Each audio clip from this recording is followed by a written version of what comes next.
Dominic Perrottet, the Premier, who was in the Central West touring the flood zone on Friday, he's saying that they're going to look at restricting development in these dangerous flood zones. Yep. Chris Minns are saying they're going to stop developing these flood zones as well.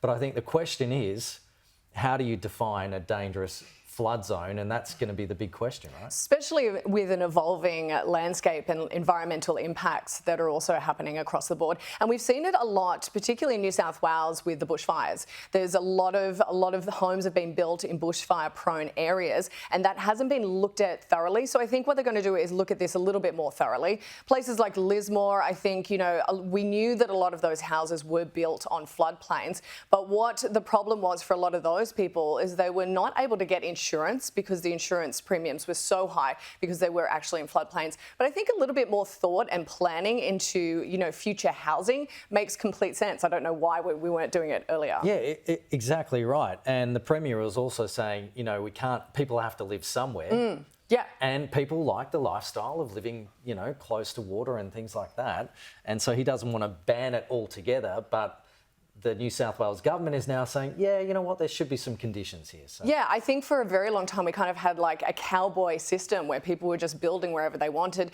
But, Australia also doesn't have a lot of arable land. I mean, we don't have a lot of space, and we have space, but we don't have a lot of space where people can safely put their houses up because, we've got environmental conditions, we've got harsh realities that people need to survive against. But it's going to be very interesting to see how it goes down. I know both sides are on board with this.